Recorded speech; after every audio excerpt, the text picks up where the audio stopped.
I think the mood this time it's definitely more joyous. You know, it's got more energy in it, but it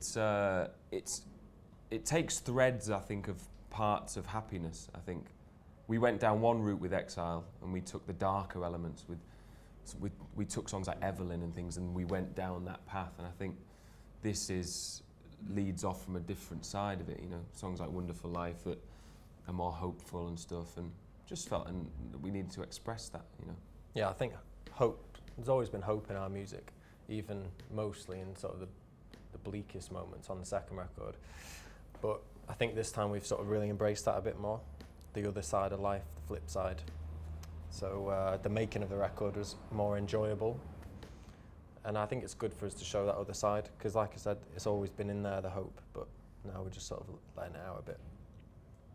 What's the significance of the title, Surrender? The title, we had the title early, very early, sort of almost right at the beginning of the process. And it felt like the right mood.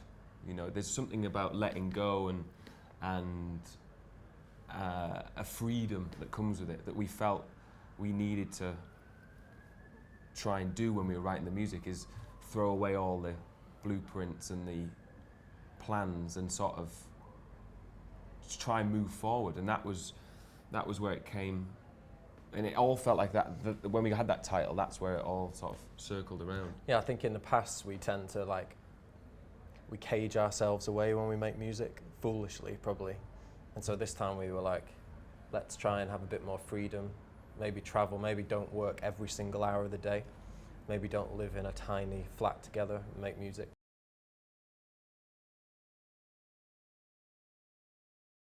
The significance of the title, Surrender, is it's a feeling of letting go and a freedom that comes with that we felt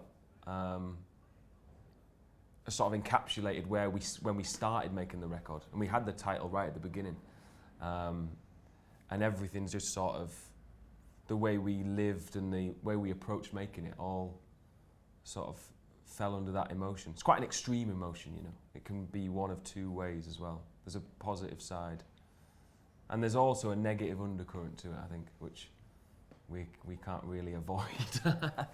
To me, Surrender's about non-resistance, about letting go of musically speaking, we decided to work in different environments, different countries, as opposed to a little box that we usually sort of hide ourselves away in. It was just about being more open, about being more free, and it even applies to things like genre. You know, we decided to just make whatever music we felt like making and not sort of question what we were doing, why we were doing it.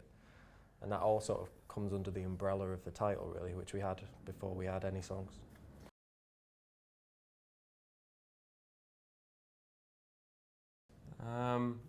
Well, making the album in the beginning was, when we made Exile, we were very much, the concept of it took shape very quickly, and we had a bunch of songs, and then by the end the walls got smaller and smaller, and it all tied together in a great way, and that was what we wanted to achieve, is this sort of mini opera kind of thing.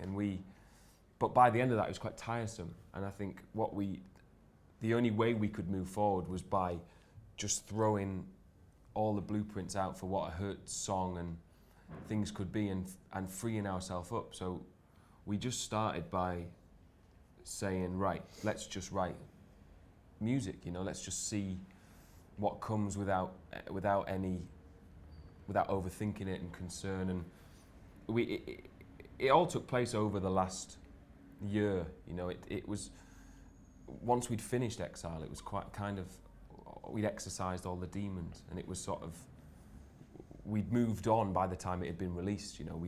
All of that was in the record, so we started off free, and we decided to sort of live and enjoy ourselves and let the music come in a very natural way, which was invigorating. We decided to travel when we made the record. We spent quite a bit of time in Los Angeles, which was great. such a contrast from making music in, you know, bedrooms in Manchester, dark studios in Manchester, anything outside of Manchester basically. It was amazing. But we travelled there like just for a rest first of all, and then started doing a bit of music, which is sort of, I think, helped the songs have quite a natural feel. And where else did we go? New York. Yeah, we went to New York. We sort of went to a lot of places with big open skies. You know, that Manchester makes you very introspective. You know, makes you look inwards, which is a natural way we create music anyway. But when we went to these places, we went to Montreux in the Swiss Alps, which is one of the most breathtaking places we've ever been, and you can't help but shift your outlook slightly, and it's almost like that's what we needed, was to have that imposed upon ourselves to do it. So yeah, a lot of it was spent in the sunshine as well. Yeah, nice. I remember in Montreux we actually made music in a room that had a window, which felt so strange. We had this big lavish hotel room in Montreux, huge room, and it was just overlooking the lake, and it was just amazing. See the sun come up, see it go down, and making music with that backdrop as opposed to the blackness and the rain was like, it felt like, why have we not been doing this all along?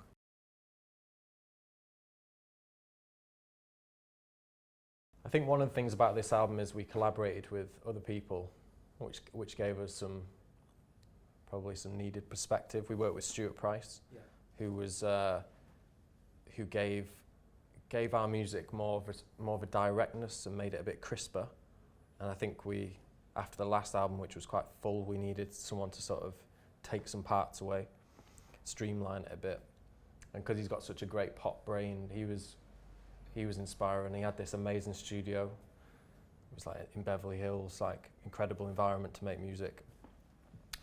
So he was working with him really helped with the us be a bit more direct with the tunes, which we wanted to do with this one. Yeah, and I think because we were exploring new territories and songs like Lights and things like that, when we did Lights, which was so refreshing for us to be able to express that side of what we like, you know. It was hard to know what to do with it, so that's when we reached out to Ariel, who was, again, it was a way of finding someone who might be able to make sense of these new avenues we were doing, and we worked with him, and it was really, again, just really inspiring, because a lot of the last record we did ourselves, and we did it with Jonas, obviously, but then Jonas came in the process on this one later on, so he, towards the end of the record, he was very heavily involved in shaping, because he's a very big part of who we are, you know. His sound is part of the band, so it was nice to bring it all back into focus with him. So it was, working with three people. We're very fortunate to get those three people, you know, to work on it with us, because it was invaluable, really. I don't know, I think the last record was very thematic, you know. It was I sort of went into a world, and it didn't really navigate out of that world. And I think this time there was never really an overall idea. The songs just came, and it was nice to write songs that were positive and that didn't sort of lean on the side of melancholy. So there's lots of moments of that in there. There's lots of sort of unashamed, sort of simple messages in there, positive things, and then the stories, you know. I think I always like to tell stories in songs, and Wonderful Life was the genesis of the band, and it's a story song, and I think throughout the albums we've tried to do that, and this album's got a lot of that in it. Songs like Rolling Stone, a song called Policewoman, that are very vivid, and they paint a picture of the world that some of the songs are just an emotion, you know, that they have that emotion that we felt, but I think there's a couple of instances on it. Slow's another one that paint a picture of the sort of the darker side of paradise, you know. We went to these places with sunshine and things like that. And on the surface, it's fantastic, but there's always an undercurrent there. And I think Paradise attracts people that are lost somehow. Yeah, the first night we were in Los Angeles, we had this great place. We were like, this is going to be amazing. I'm going to spend a few months here, get a nice tan. And then the next morning, there was an eerie silence in the sort of neighborhood. And then suddenly there was like loads of helicopters. And we found out subsequently that a man had shot his missus, is that right? Shot his missus, then shot a policeman. And the whole area was on lockdown.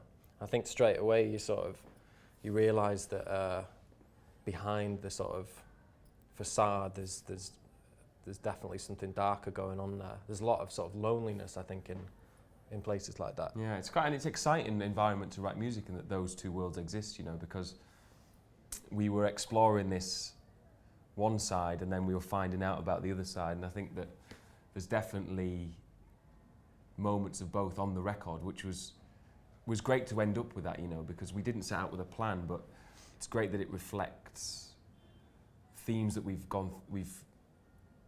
sort of gone into before, but also a fresh outlook, you know.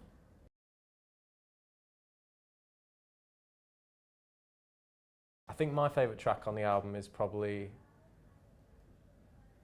a song called Policewoman, which is on the deluxe album, because it's got a great story. We wrote it with Ariel Rexstade, and we spent all day writing this song, and we had a great feeling. You don't always get that instant great feeling, but we knew there was something really special about it. And then we came back to England and we were like, oh, great tune, that one. Really looking forward to how it develops. And we got an email from Ariel saying that his car had been broken into and he'd lost the song. So this song that we'd written with him that we had this great feeling about was suddenly gone, and we had no memories of it, no physical recollection of it, no recordings, no nothing. And so we were gutted, but we spent the next year gradually piecing back together this sort of lost song from just sort of fragments of memories. And eventually, a couple of months ago, we managed to get it back to that place, that feeling that we had when we wrote it. So it's been on a real journey. I also think they're the best lyrics Theo's ever written. I think it captures something that we've perhaps not managed to do before. It's quite an epic tune. It's just, for me, it's really special because of the journey it's been on and the words, which are some of your best. That's very kind. It's a very direct, it's very, very interesting story. You know, again, it's remembering what we like to write about, you know, and the themes and stuff. And it's got a choir on it, Policewoman. It's got a big gospel choir, which runs throughout the record, actually. We used a gospel choir. On a couple of songs, we used four Swedish girls that are on Stay, Mercy. What other songs are there? And the ones we've used in the past, the same girls. But then we used, for Policewoman and Surrender, the opening track, we used the House Gospel Choir in London, who are from Hackney, and they're the ones we had on stage at the concert. And the incredible energy and emotion in them that we'd never fully explored, and it felt that this was the record. And on Policewoman, it was a real goosebumps moment in the studio. It's always good working with musicians, because on any given day, it's hard to say whether we class ourselves as musicians or not. And so it's like, because we always feel like we're learning, and then suddenly these fully developed musical machines come in and just sort of spray their musicality all over our little ideas. And suddenly the feeling that you get when you're in a room and you hear a choir, sing the words that you've written, it's like unbeatable feeling. So we use them on a few tunes on the record. Yeah. My favourite, that's one of mine, but another favourite of mine, I think that encapsulates a lot of what the record we tried to achieve, is Lights. And Lights is a song, it's probably the most relaxed and most confident we've sounded on a record. One of a few, but what a great moment of that we tried to achieve. And I think it's no secret that we love Prince. You know, he's someone that has informed everything from the beginning of the band. And I think that song it's got an incredible groove, feeling, and light to it that if you played me at the beginning of our process of writing the record, I think I would have gone, that's what I want to achieve, you know. And so I'm very happy with that one. And it's got great musicianship on it, and it's got a clav on it, which is one of my favourite instruments. And yeah, so that's a good one. And I think probably maybe another one to talk about, which I'm sure we could both talk about forever, is Wings.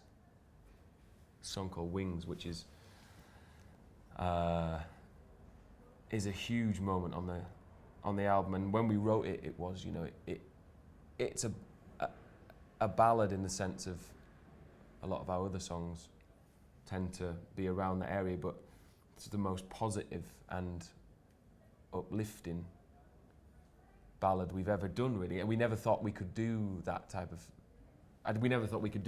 song, you know. And we always thought those more mournful songs we wrote, that was just sort of how they had to be. But this one's got a great vibrancy and a power in it that captures the energy of how we felt, you know. And I think this time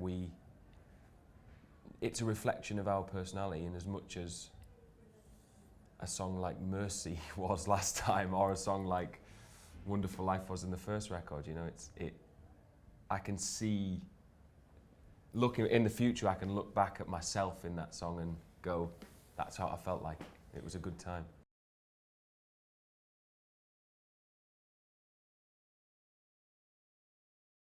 It will always mean something to us. So I don't think we have to try and think about that, you know. It comes out the way they come out. It's almost like a weird mystical thing, you know. We just write the songs and then we learn about them as people like come and see us play, or we hear them on the radio, or you hear them, you sort of learn you get perspective on what you've done. And I think it's a funny thing when we write songs that are more, the sort of more melancholy songs we write. I think we write them from a very honest place, and a lot of them about things that have happened that are difficult and are difficult to deal with, and kind of sad, and times in our life that we felt were very poignant. And you write them, and I think people can sometimes misinterpret the relationship between the listener and the song. I think when I listen to songs and I think, oh, someone understands me, someone understands what I'm going through, isn't that great? And that's how I connect to songs. But people forget that it's the other way around. Like when we write songs about things that are personal, and one person stops you in the street and says, I like that song because it means a lot to me, all of a sudden you don't feel alone anymore. It's a really weird thing, is that someone reacting to it makes you feel better. So it's a very powerful thing for us, that.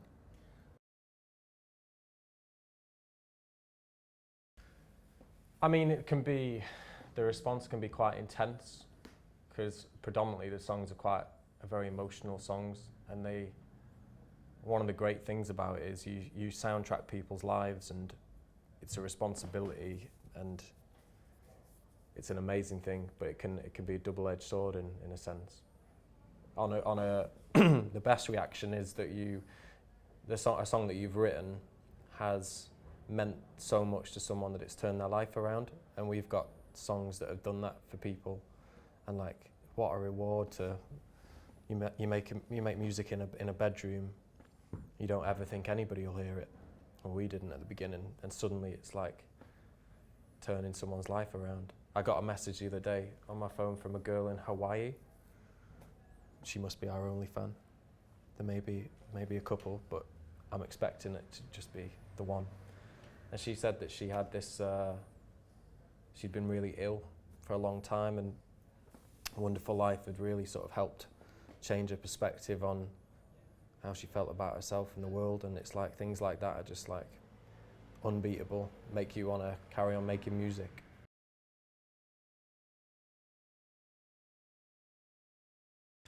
Yeah. It's been 10 years. It will be 10 years this year. In November. The 25th, perhaps, I think it is. I think I remember that from an old email. But it was music at first. We didn't know each other. We weren't friends. We met, the story that everybody knows, outside a nightclub. And Tell it again.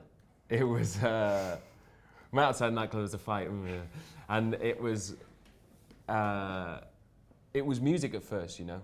I had a coat on. It was a leather jacket that bonded us in the first place. A blue leather jacket, which is, I think is fantastic still. It's in a cupboard at home. It doesn't come out much. I agree. I like the jacket. It was a great jacket. It never came off my back for years. So it was leather, and that bonded us, and blue coats at first. But we talked about music, you know. We talked about The Cure. We talked about Killing Joke, stuff that has informed our music in some ways, but not in others. You know, just ideas. And what bonded us, I think, from that day was an ambition, you know, and a desire for an adventure. And I think we both had something the other person could be inspired by, I think, and that was how it started in a very ramshackle way. Neither of us knew how to make music or what. We weren't very sort of conscious at the time of what was happening. Adam would make some music, I'd sort of sing something over it. We do that, and we'd listen to pop songs, and we'd listen to things and try and work out what it was we were trying to do.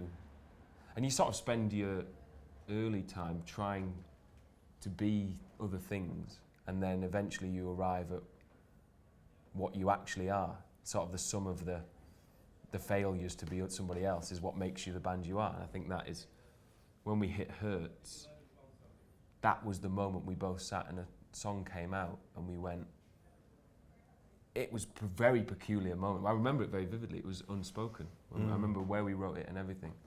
And it was a strange moment of genesis that we did. In a way, it was really weird because we wrote this song that didn't sound like any other music we'd written before. And it was a bit like, what is that? But all of a sudden it was natural and it was exciting for us.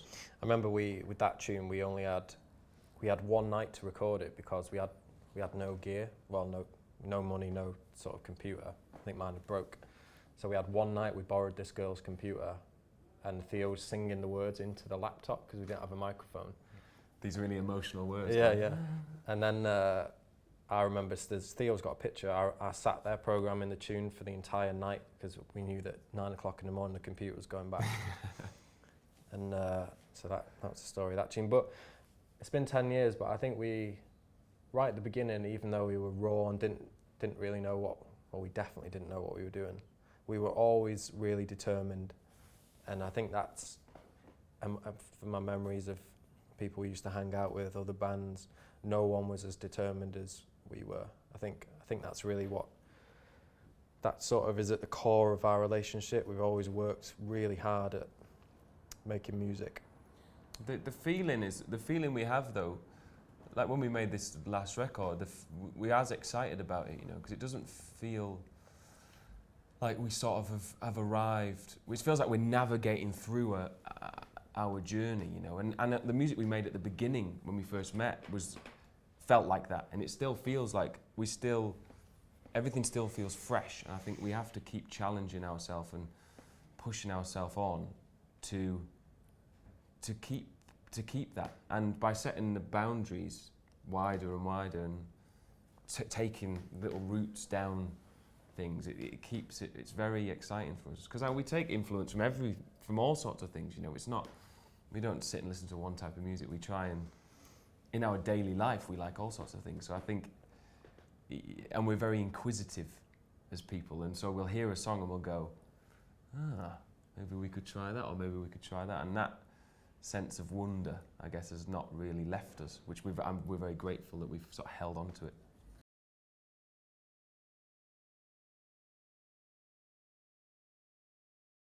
I think it's one of the periods that I remember most vividly, and it was the period where we never had less of a plan. we made music without thinking about anything. I remember we come off quite a disappointing period, and those songs, Wonderful Life, Unspoken, Evelyn, most of the songs that made the first record were all written when we were completely,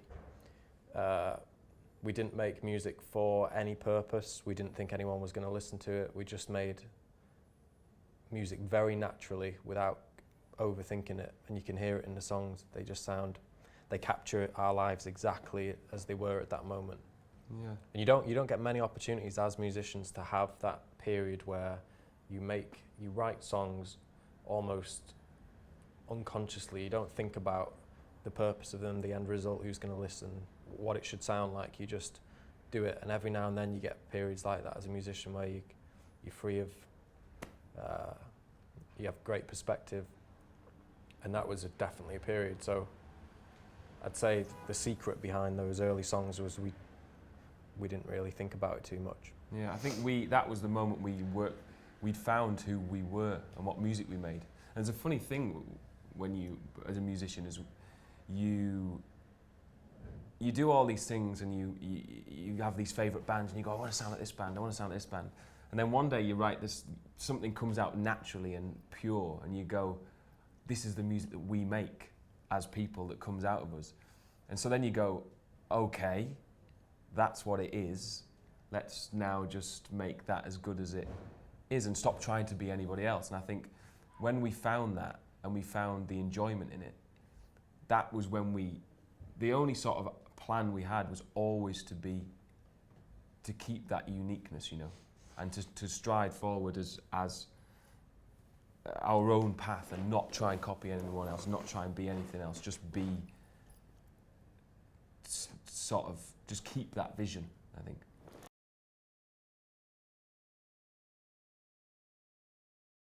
Yeah, I guess there was never a plan B, because to have a plan B means you've thought about failure, which be it naivety or determination. For us, that was it. We almost had to have that belief, because that was all we had at the time. We didn't have anything else to cling on to. So I guess we always believed we'd be still doing it, but we didn't know where it would take us. I think that was the key, is we made Happiness, and we made a record that was a contained piece of work that because it was, for us, that was our shot, you know. We made this album that was a sort of its own thing, not knowing where it would lead us. And then when we'd done it, I think that's how Hertz moves forward, is we just sort of go, what now? Where do we go now? And I think the main thing is we try and be honest, like emotionally honest with the music. And we try and, that's all we can do, is just the music comes out, and it is what it is. And I think that's why Exile sounds the way it does. And that's particularly why Surrender is the album it is because it is who we are now. It's a reflection of the mood and the people we were over those 12 months. And I think to make anything but that would have been false, you know, and we would have been not being honest to ourselves or to other people. And I think that would have come through. And I think it means you can look back in pride, I think, when you made albums like that. It's our first two records, even the second album, which can be quite difficult to listen to, I guess, for some people, there's a brutal honesty about it. I remember exactly where we were. And when you make music like that, you only look back with pride. Our first album, I listen to it now and just think, wow, you know, clear as day, I see where we were, what we were doing, how our lives were. I think that's always how we're going to make music. We never chase anything. This is how we are at this moment. This is what we sound like. And it's exciting going forward, because what happened with the second record was we made a very heavy, intense album that was quite emotionally dark, predominantly. And the day we finished it, we sort of exercised that part of us, and we were like, okay, maybe let's do something that reflects how we feel now, which in the case of Surrender was more of a positive, uplifting feeling. yeah. It was exciting to think, like, if things get a bit dark on tour, what we might don't happen. know. We don't know where it's going to go. You know, like this, not an indication that we got asked the same questions after Exile. What's the next album going to sound like? And the answer was, truthfully, we have no idea. And I think we're a pop band. You know, we make pop music. We make music that has a direct emotional message and an instant sort of feeling to it, and that's what we've always wanted to do. So as long as it comes from the right place, and it's always a Hertz record, and I think it's kind of nice to be in a maze, you know, and the fans, I think it's great that we have fans that will stand by us in those endeavours, you know, and believe in what we do and who we are as people. And you challenge them sometimes, and you open them up to new things, or you challenge what they think they know about the band and stuff. And I think it creates a great environment to be in.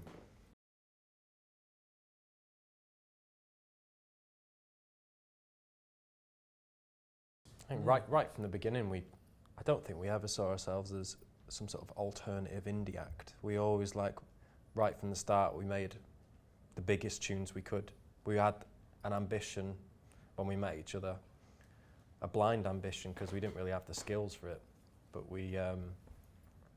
and the great thing about being a pop band is, as Theo just alluded to, you can write whatever songs you want. It's your responsibility as a pop band.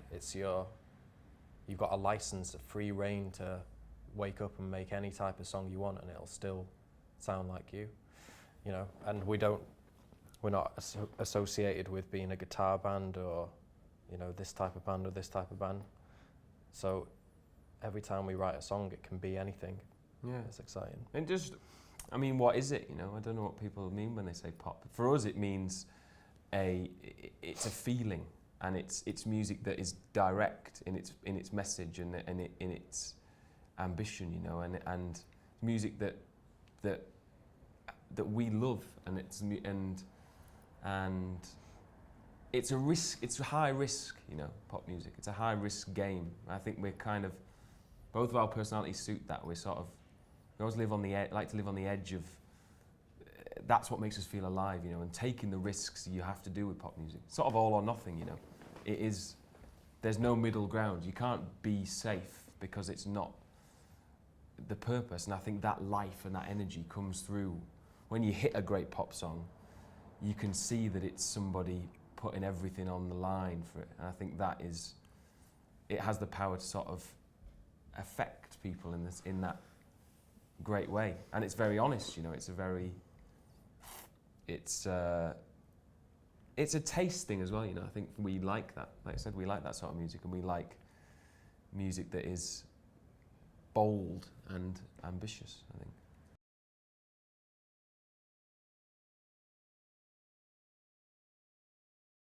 Well, for us, the success outside of the UK and in other places is all we've ever known, really. I mean, we've had a very strange route as a band. Like when we started, the first interest we got for the band was from Germany, and then we had a hit single in Denmark, in Greece, in Russia. These places were popping up because of Wonderful Life and that video we made, and it was as bizarre and exciting then as it still is today. And when we were sat there making music, and at that point in our life, we were making this music we believed in.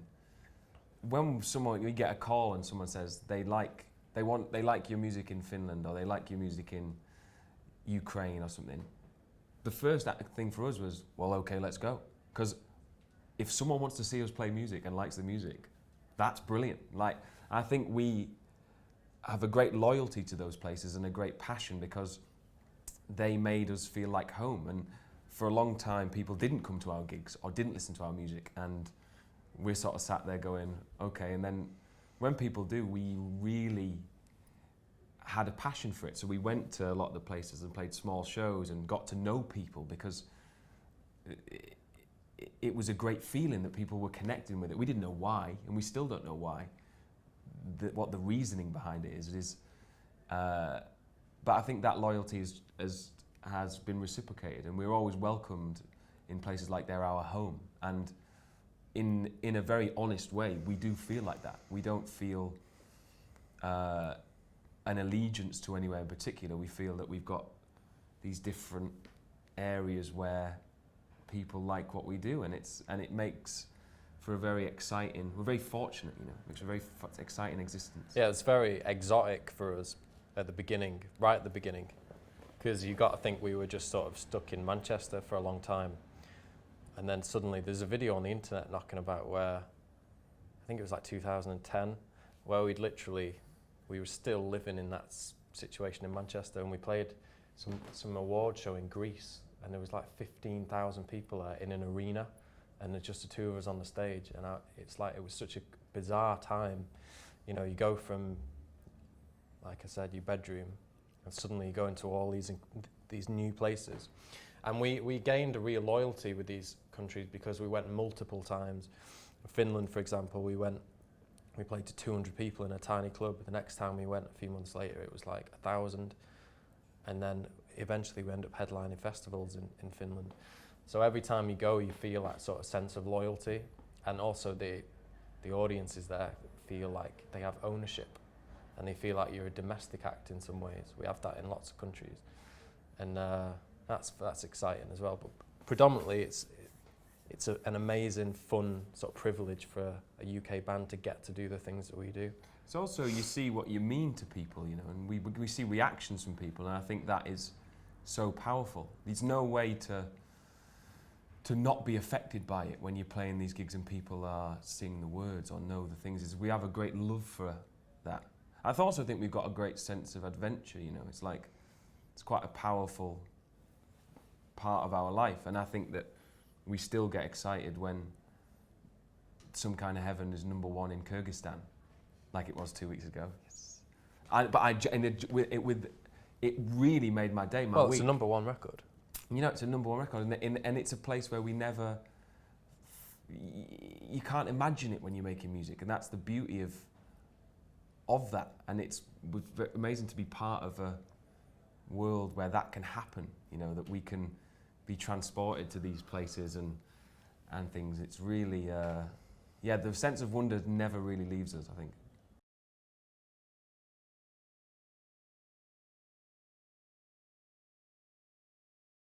There's a lot of, when we went to Russia, 2 years ago, we went to Russia and did a series of shows, and across Russia, as far east as Siberia and things like that, and I think that was a really poignant moment we turned up at some of these cities, and we were the first band from outside of Russia to play there. And you know, the magnitude of that, when you actually assess what it is something big. You know, it's like, hold on a second, we're big in that we know that the success travels, but when you're in a place where the impact is something like that, then all of a sudden it becomes the scale of it is very real, you know, and very exciting. And I think we've done shows where people don't do very many shows, and we've done Bali. We played on the beach in Bali. We played we've been to Iceland a lot of times. We've been to places that we would love to have gone.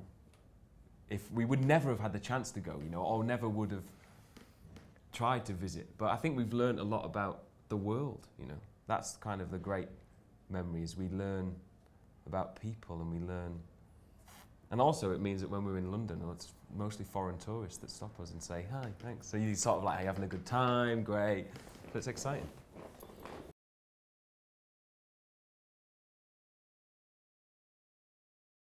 Yeah, we do care about everything, you know, because it's all a reflection of who we are. And it's not through neurosis or a sort of negative connotation. It's through a passion to create something and to use our creativity in different ways, you know. And it is, the more you do and the more you have control over, the more parts of your personality people see, you know. And I think it's this thing, we sort of take what we do very seriously.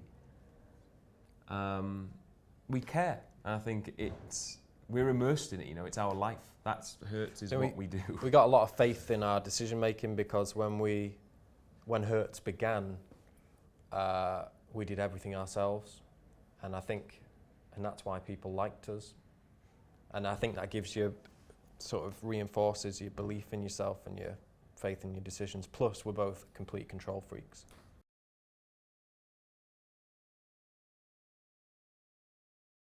Yeah, I think so. We've always seen that as important, the visual aspect of a band, you know, because that's what it is, you know, that's what ignites people's imagination and gives, it makes it into a spectacle and things like that. And also you see more of an artist. People like Prince, we know so much about him and what his tastes are and the world he inhabits, that it's so exciting to see.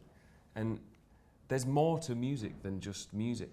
I always believe that throughout everything. I think by not trying, you're almost trying in a way, because you're addressing the fact that there is a visual element to music. So I think it's something we find very fun, you know, and it is important.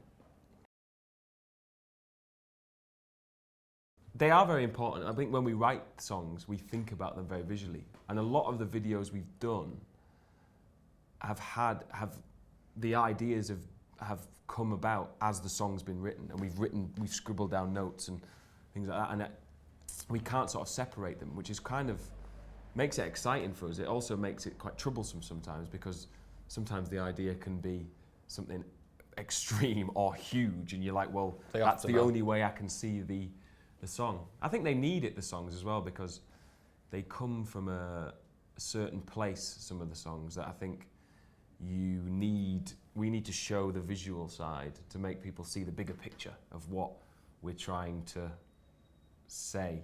And we've always felt that with the music, is that it needs the balance of the two worlds. And so, and again, it's just a way of us trying to do it, you know. Music, we feel like we're just trying to make music all the time, and videos we're just trying to make videos. I think that's what it is.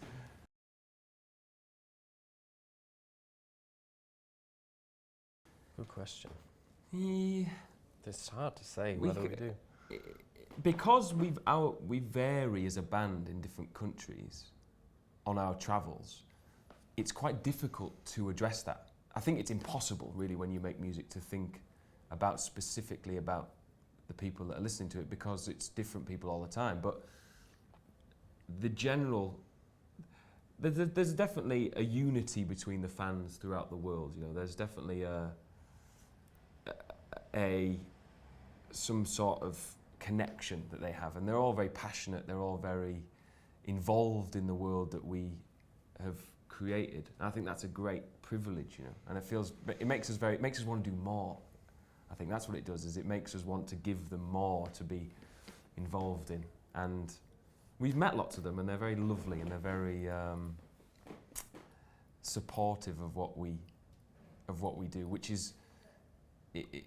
That's what we need to have the confidence to take the risks that sometimes might throw people off. I think it's only because of the confidence people have given us.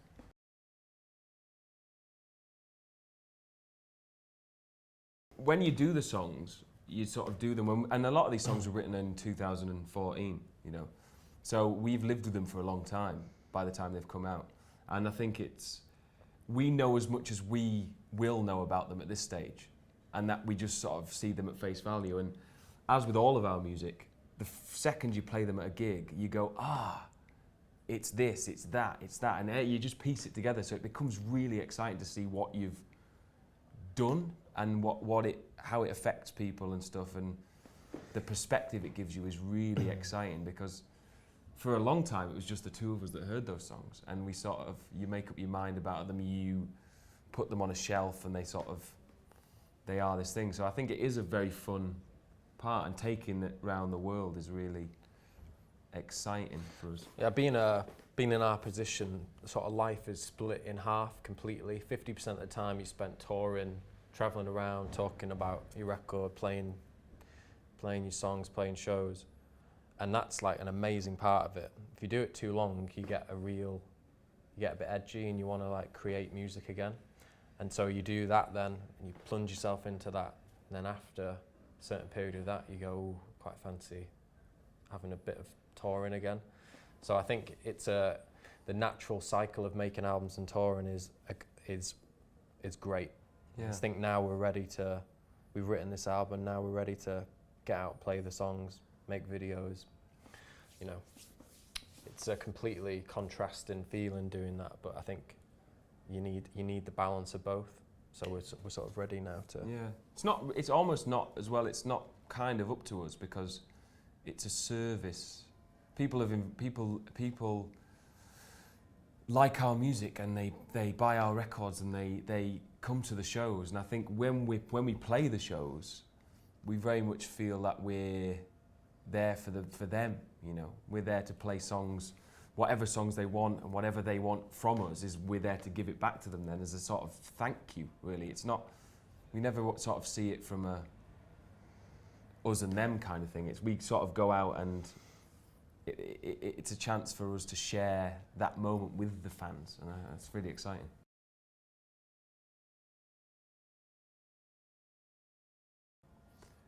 I think so. I think the live show is a big facet of the band. You know, I think when we started, we made this music. We were very aware that when you make music for an album, it's to be listened to alone, essentially by one person in headphones and shared in a very minimal context. And I think we then wanted to see how much further we could take the music with a live show and how much sort of drama and intensity we could put into it.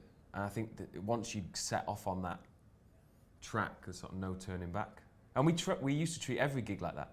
We treat a gig to 3 people like that because that's how we get enjoyment out of it. You know, when we were playing shows to the barman and the waitress in a pub, which definitely happened in Luton once, we still got on that stage. We didn't have to get on the stage. We still got on the stage and imagined that there was 4 people there instead of 2. You know, it was like it's something that we love, you know, and to give some people a special experience of the music, I think is key. But also when you've written an album, for us making music, although this time it was a lot easier, but traditionally making music is quite a very emotionally involving thing, and it's not always, it's fun, but sometimes it's difficult, you know. And when you get to play those songs live, having done the hard work, it is like a relief, and it's it's such a positive feeling getting to play those songs live because you know you've done the hard work, and now it's just you celebrating those tunes really. So I think like it's always been like that for us, even with the second album, which was very difficult to make. As soon as we were playing them live, it was the songs live. It was like, you know, it's a nice release. It's almost also nice to see how far we can push it, you know. I want to try and push it as far as possible. So in 10 years, we don't know where we'll be playing gigs on, like oil rigs or like on the moon or something. I think that's really exciting, is how far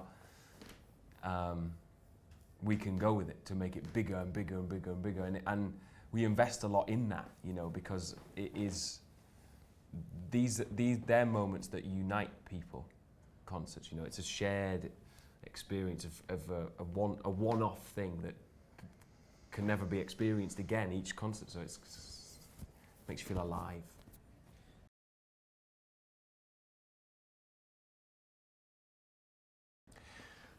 There's some places that we've yet to travel to, which I'm going to list them. Australia is a place that we'd love to go because we've never been there as a band. South America, we've not been yet, but we know there's definitely people out there that would come and see us play, and it seems like a very exciting environment for the music, I think.